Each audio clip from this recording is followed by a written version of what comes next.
자, 그래서 사랑스런 님께서 지적해 주신 것처럼 국민연금에서 삼성의 소송 걸음. 그렇습니다. 그렇죠. 왜 뜬금포로 갑자기 이게 이 시점에 요게 터졌겠느냐. 이틀 전의 기사입니다. 이거 한번 보시죠.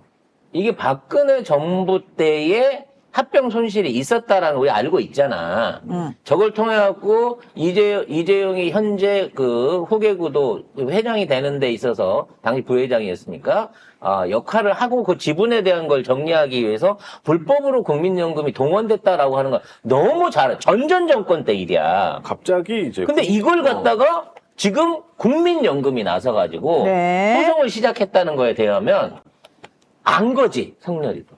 자, 국민연금이 삼성물산과 제일모직의 부당합병으로 피해를 봤다며 삼성물산과 이재용 삼성전자 회장, 최지성 전 삼성그룹 미래전략실장, 장충기 전 미래전략식 차장, 김신, 최치윤, 이영호 전 삼성물산 사장 등 삼성 관계자를 상대로 5억 원대의 손해배상 청구 소송을 제기했다. 이 당시에 손실액이 그 계산을 잘못해가지고 합병 비율 조정으로 해서 만드는 주주 손실액이 당시에 5천억이란 말도 있었고 참여연대는 국민연금 피해액이 5,200억 원에서 6,700억 원에 이를 것으로 추산하고 있습니다. 자, 그래서 지금 제가 이 수많은 사람을 상대로 꼴랑 5억 원. 이 삼성 입장에서 보면 껌값도 안 되는 이 5억 원의 소송을 걸었는데, 이게 무슨 타격이 되겠어?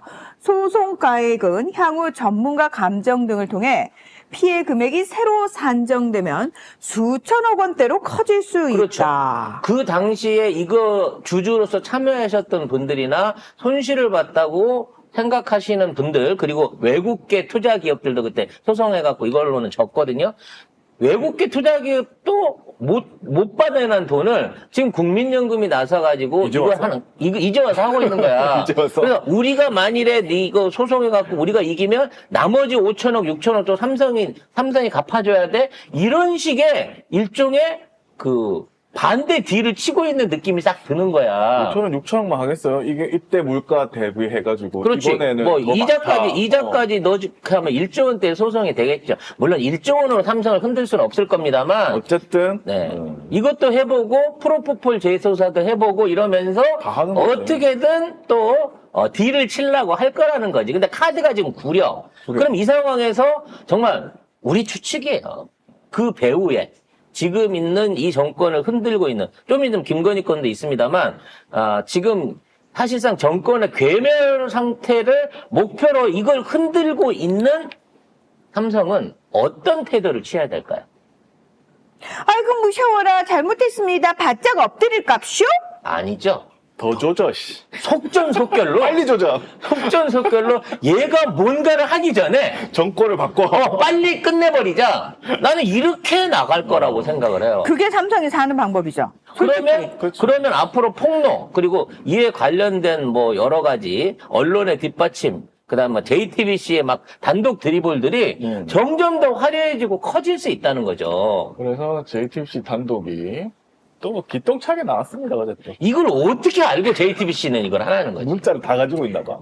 아니, 그러니까 제가 봤을 때는 지금 이거 국민연금이 이렇게 친다는 거 미리 삼성 측에 국민연금 내에서 이제 터뜨렸겠죠. 바깥쪽으로 빼냈겠죠. 그러면 아이씨 족박아를 했겠지. 야, 빨리 가야 될 것 같아. 큰일 난다. 그래서 김건희 관련한 매도 타이밍 관련한 문자가 그냥 증언도 아니야. 문자야. 문자가 공개가 돼서 이걸 검찰이 다 갖고 있었던 거야. 알고 근데 있었는데 기소를 안 했던 기소를 안 거야. 했던 거지. 니들은 진짜 처음 맞아서 가루가 돼서 해체당해야 돼. 검찰 니들은. 어떤 내용인지 볼까요? 2012년 1월에 주가 조작 공범인 민모 씨와 주고받은 문자를 JTBC가 확보를 했다고 합니다. 이거는 김건희가 주가 조작 일당과 직접 연락한 사실이 처음으로 드러난 겁니다.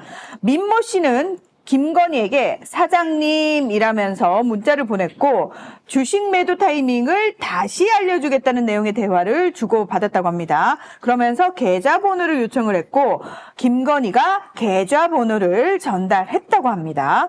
이게 이제 무슨 내용이냐면 이 당시에 이거는 도이치모터스가 아니라 다른 회사 주식에 관련된 건데, 그 다른 회사 주식을 실사를 받기 위해서 김건희한테 빌렸다 그래요. 그래서 그게 한 15억 원 정도 되는 돈을 빌렸고, 그 돈을 이제 돌려주겠다고 해서 돈을 넣어드린 거죠. 그러니까 다른 건으로 인해, 도이치모터스 말고 다른 건으로 인해 가지고 돈을 빌려 써서 고맙습니다 하고 사례를 하면서, 주식 관련해서 매도 타이밍을 저희가 알려드리겠습니다. 그러니까 블랙펄이 사정이 좋지 않은 엔스퍼트를 위해서 김건희한테 15억 원을 빌렸다고 합니다. 잘 모르는데 막 15억 원을 막 빌려주나? 잘 모르지만 15억은 빌려줄 수 있지. 심지어 담보도 안 받고 그냥. 잘 모르지만 담보도 안 받고 15억은 빌려줄 수 있지. 나 김건희야. 아무튼 그렇게 해서 어떤 형태로든지 얘네들하고 딜을 주고 받았다. 금전적인 관계를 했다라고 하는 게 그냥 증언도 아니라 이렇게 녹취와 문자로 존재를 하고 있어요. 이걸 검찰이 갖고 있었다고. 예. 자칫 잘못했으면 이거 햇볕 못 보고 사장 될 뻔한 자료를 JTBC는 어떻게 구했대? 검찰이 가지고 있는 거예요. 아니 이 정도면은 제가 봤을 때 검찰 캐비넷보다 삼성 캐비넷이 훨씬 더 무서운 거예요. 훨씬 무섭고 훨씬 클 것 같고 훨씬 광범위할 것 같은데. 검찰이 이렇게 자료 조사를 하잖아요. 언론이나 이런 데는 안 알려도 삼성한테는 반드시 복사를 해서 반드시. 한 부씩 이렇게 갖다 드린다고 이거 봐야 되지 않을까 그렇죠, 생각인 그렇죠. 거죠. 야, 윤석열이가 알려달래. 이런 명태균의 말따윈 필요 없어. 삼성은 알려달라 하지 않아도 때 되면 꼬박꼬박 알아서 상납. 사실 저거는 그 당사자들 폰 아니면 구할 수가 구해. 없는 자료고 이건 못 구해. 그 일반인은 검색이 안 돼요. 그 압수수색 영장을 가지고 얘 폰을 긁어봤으니까 이걸 찾아낸 거 아니에요. 그렇죠. 이거를 갖고 있을 정도로 검찰은 많은 걸 알고 있으면서 야, 애써 김건희를 무시했었다는 거죠. 아니, 이봐. 지금 뭐, 2심에서도 유죄 받은 사람들이잖아, 다. 권오수, 이종호, 민땡땡. 이게 다 뭐 40차례고, 이거 여기 친하고, 40차례 연락했고, 그것도 그 기간에만, 검찰에 수사하는 기간에만 40차례 연락이에요. 그리고 22년에 민모 씨가 또 문자한 게 또 걸렸죠? 이렇게 했는데 이 사람들만 유죄가 나? 그래서 김건희 수사도 안 해? 그래서 이와 관련해서 이제 이 사람들이 그 당시만 할 때만 하더라도 김건희에 대해서 대충 파악은 했을 거 아니에요. 돈도 있지만 빼기 좋다 뭐 이런 게 있으니까 믿고 해도 된다라는 차원에서 둘이 같이 동업을 했는데 자 주포들끼리 편지를 썼습니다. 이게 뭔 내용이냐면 야 분위기 돌아가는 걸 보니까 이 김건희 빠지고 우리만 달려 들어갈 것 같은데 그걸 걱정하는 내용이 이게 걔들도 통수를 깐 거지. 근데 여기에 이 편지가 왜 중요하냐면 여기에 처음으로 윤석열이라는 실명이 등장을 해요. 윤석열 측에서 김건희만 빼고 우리만 달려 들어가려고 할 것 같은 분위기라는 거지. 그 얘기는 뭐다? 윤석열이 마누라가 하고 있어 나는 몰랐어요가 아니고 마누라가 이런 짓거리를 하는 거를 들켰을 때 윤석열이 뒤를 봐주는 걸 알고 있었는데 김건희를 봐주면은 우리도 공범인데 같이. 우리는 같이 봐주겠지? 라고 생각을 했는데 아니야. 주범은 냅두고 잡범들 공범들만 때려잡는 그 분위기로 갈 것 같은데 이 걱정한 게 그대로 현실로 일어났다는 거지. 즉 이 사람들은 김건희 이외에 김건희의 비호를 하고 있는 윤석열 측이라고 하는 존재를 알았고 걔들이 우리만 수술할지도 모른다는 불안감을 이미 그때부터 갖고 있었다는 거예요. 내용 보겠습니다. 자, 이 편지에서 김 씨가 이제 A4 용지, 민모 씨한테 주려고 A4 용지 석 장의 편지를 썼잖아요. 주가 조작 주포 김씨입니다. 예. 그러면서 알아본 바로는 윤 쪽은 김건희 여사만 빠져나가면 나머지는 무기징역을 받든 사형을 당하든 아무런 고민도 없는 사람들이다. 그런 사람들에게 기대하고 있었으니 나도 한심하다. 11월에 윤석열이 대통령 후보가 되어도 내년에 대통령이 되어도 뒤집기는 힘들다고 보고 어쩔 방법이 없어졌다. 근데 사실 이 사람은 같은 경우에는 3명 영장 청구를 했다길래 정말로 아무도 출석하지 않기를 기대했고 간절히 바랐다. 지극히 상식적으로 호랑이가 입을 벌리고 있는데 아무 대책도 없이 출석하는 것은 바보짓이다. 그런데 도대체 형님이 왜 나갔는지 이해가 안 된다. 여기서 말하는 형님이란 블랙펄 이종호를 이야기를 하는 겁니다. 그래서 이종호도 나는 못 건들 거야. 그렇지. 네. 라는 마음으로 나간 거지. 물론 이제 구속은 되긴 했지만은 바로 뒤에 그 집행유예로 해갖고 1년 6개월로 해갖고 금방 나오기는 나오는데 형님이 가서 진술을 해버리는 바람에 밑에 있는 이게 대가리가 잡혀 들어가는 바람에 밑에 있는 애들도 다 법적으로 몇 년씩 다 형을 살아야 되는 상황이 온 거야. 빼낼 거면 우리도 깔끔하게 건의처럼 다 빼줘야 되는 거 아니냐라는 볼멘소리인 거지. 편지에 잡힌 사람들은 구속 기소될 텐데 내가 가장 우려한 김건희 여사만 빠지고 우리만 달리는 상황이 올 수도 있고 라고 썼습니다. 그러니까 아니 김건희만 빼주고 그러니까 얘네들 입장에서는 김건희가 주범인데 우리만 왜 우리만 다 이렇게 잡혀 들어가는 상황이 생기냐고요. 형님이 나서서라도 건의를 협박을 하든 아니, 검찰이랑 합의를 보든 우리도 빼주세요. 지금 그 얘기를 하고 있는 거예요. 편지 안에서. 야 이것도 JTBC가 어떻게 해? 편지를 이종호 씨도 이 편지를 검찰에는 그러니까 이게 검찰에서 나온 것 같진 않아. 이 편지는 왠지 모르게. 검찰발이라고는 얘기는 네. 안 했지만 그냥 JTBC가 확보했습니다라고 했거든요. 그러니까 이게 검찰 안에 있었다 그러면 이종호가 이 편지를 검찰에 준 거겠고. 근데 이 기사에 보면 자기들이 편지를 확보했대. 근데 알고 보니까 검찰도 이걸 확보했더라. 이렇게 쓰고 있어요. 아니 무슨 편지를 서너 번씩 해가지고 돌려봅니까? 행운의 편지예요? 행운의 편지랍니다. 그러니까 더 심한 거지. JTBC가 먼저 받았고, 우리가 알아보니까, 검찰도 가지고 있네? 이렇게 된 거예요.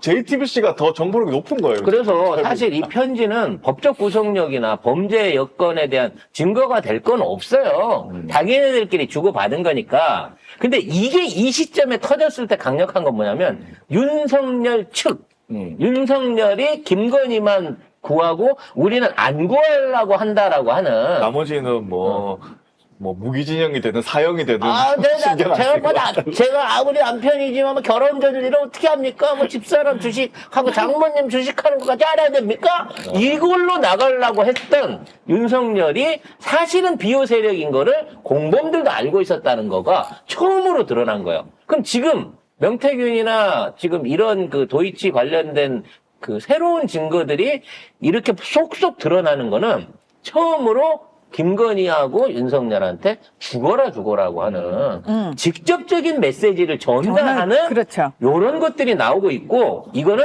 빙산의 일각이라는 거야. 빙산의 일각. 근데 이제 많은 분들이 아마 그 어떤 진보 유튜브 방송을 보셔도 이런 JTBC 보도 내용 자체만 이야기를 하지 사실은 이 큰 그림을 마리오네트처럼 조정하고 있는 게 플라워 오빠란 얘기는 저희밖에 안 하잖아요. 그러면 이제 댓글에서도 그래요. 아니 굳이 그 물밑에서 일어나고 있는 일을 까발릴 이유가 뭐가 있느냐. 삼성이 됐든 어찌 됐든 누구든 그걸 해주면 좋은 거 아니냐라고 얘기를 하실지도 모르고 생각하실지도 모르는데 저는 저희가 이렇게 이야기를 한다고 해서 삼성이라는 그 큰 세력이 타격을 받는다고 생각하지 않아요. 우리가 뭐 어떻게 많이 바꿀 수 있는 것도 아니에요. 근데 중요한 건 적어도 우리가 장기판의 말일지언정 이 장기를 두고 있는 사람이 누군지는 알고 하자는 거예요. 왜 저는. 그러냐면 국민이 이제 촛불을 들어서 박근혜 정권을 무너뜨렸지만 결과적으로 해갖고 기득권에 바뀐 세력은 아무것도 없어요. 그러니까요. 결국 대통령은 문재인 대통령으로 바뀌었지만 여시대 놈들이 다리를 다 깔고 앉아가지고 그렇죠. 검찰 개혁, 재벌 개혁, 언론 개혁을 하지 못하게끔 자기 당 막았잖아요. 그 손발을 꽁꽁 묶었던 우리의 실패의 전례를 보고 있지 않습니까? 그래서 걱정을 하는 거예요. 왜? 쟤네가 정의 구현을 위해서 이거 까는 게 아니라니까? 아니, 그렇죠. 지들이 불편하니까. 힘드니까. 이 정권이 더 힘드니까, 야, 우리 장사하는데 도움 안 되니까 윤석열을 갈아치우고 딴 놈을 안 쳐야 되겠다라는 취지에서 이걸 하고 있는 거지. 이정이 지금 막 정의가, 이재용이라고 치고 아닐 수도 있지만 아닐 수도 그 배우 세력이 누가 됐든지 간에 걔가 야 이제 대한민국을 올바르게 세우기 위해서 정의로운 이런 그 법적인 행동이 필요해. 용기 있는 제보와 고발이 필요해. 이 상황에서 이게 나오고 있는 게 아니라니까. 그러니까 일생을 더럽게 살았는데 어느 날 갑자기 정의감이 솟아오른다? 그걸 누가 믿어요? 그러니까 예를 들면 이런 거죠. 다른 데서는 검찰이 수사를 잘했네. 이렇게까지 가지고 있었네. 이제 터트리는 거 보니까 이 검찰이 검찰 쪽에서도 윤석열이 무너지는 걸 느끼나 봐. 이렇게 얘기를 하지만 그렇죠. 그리고 정권 말기 되면 요 현상이 나타납니다. 이제 검찰 측에서도 자기네가 살라고 요런 걸 하는 겁니다라고 얘기를 하는데 개소리지. 그거 아니라니까. 아니야 누가 시켰어 이거예요. 누가 돈 찔러줬어. 누가 이거 하라고 지금 충동질 하고 있는 거야. 그러니까 내가 이직을 날려도 내가 이걸 그만둬도 될 만큼의 충분한 보상과 대가가 따르는 일이기 때문에 이 정보를 비싼 대가에 팔아갖고 국민들한테 꺼내놓는 거예요. 이 안에 어디 정의 있는 놈이 있어? 어저께까지 정의 없었는데. 그냥 DNA에 정의가 없어. DNA에 정의가 요만큼이라도 있었는데 그따구로 인생을 살 수는 없어. 돈이 정입니다. 이 사람들은. 그래서 결국은 이제 네 분의 지네들끼리 내분하는 모습들을 보여주고 있는 거고 지금 정치하는 애들 국회의원들 같은 경우는 야 이거 줄 잘 서야 되겠다. 그렇지. 자칫하다가는 내 의원 배지도 날아가겠구나라고 생각하는 애들은 윤석열 정권을 손절치자라고 하는 쪽에 당연히 그렇죠. 가담을 할 수밖에 없다는 거예요. 그러니까 이제 이런 보도를 보면서 우리는 그래도 정의로운 검찰이 아직 있었구나가 아니에요. 그러니까 예전에는 그랬잖아. 어머 정의로운 판사님이 있어서 제대로 판결을 내려주셨어요. 그거는 아니다. 정말 영민하고 신기 있는 판사님이 있어서 신기는 왜 있는 거예요? 검찰이 제시도 하지 않은 증거들을 바탕으로 통정매매를 했다고 판결문을 써주시는 거예요. 아니 검사도 미칠 노릇이지. 자기가 내놓은 자료에 변호사가 내놓은 자료에 그 대목이 없는데 판사는 어떻게 알고 통정매매가 이만큼 늘었고 김건희 비중이 더 늘어났다. 23억을 해먹었네. 검찰이 얘기 안 해줬다니까? 신기 있는 판사님은 알고 쓰신 거잖아. 그렇습니다. 그게 신기였구나. 그렇지. 그게 신기인지 뭐 정보인지 뭐 모르겠지만 자기 현금인지 노력이- 뭐 구체적이긴 하지만 뭐 어쨌든. 어찌됐거나 그걸 내려줄 수 있는 그런 위대한 힘. 그렇습니다. 그 기력을 발휘할 수 있는 사람이 몇 안 된다. 그래 그 중에 제일 의심 가는 분이 그분이다. 김스태한테 작업당하고 그때부터 지난 3개월 동안 준비를 꾸준하게 해오신 네, 억지로 부산까지 끌려가서 떡볶이 드시고, 예. 억지로 체코가 체코 끌려가시고, 이거 플라워라는 별명, 본인은 플라워로 불리는지 모를 것 같아요. 이거는 시호 언니가 그렇게 부르더라고요. 예. 그래서 이거를 전부 다 얼마나 힘들어. 사거리 정리를 하고 계신 게 아닌가라고 그냥 우리는 추측을 한다고요. 송강호 뭐 이상해. TV만에. 지금 이 현상이 매우 반갑고 고맙고 후련하고 뭔가 구현이 되는 상황이긴 한데 이상해. 왜 잘 되지? 너무 겁 없이 이렇게 딱 등장하는 사람들이 너무 이상해. 왜 이거 언론이 계속 받아주지? 너무 이상한 방법으로 그렇죠. 이 큰 사건이 터지고 검찰이 있는 거예요. 또 왜 굳이 탄핵 전문 방송 JTBC에만 흘려주지? 검찰이?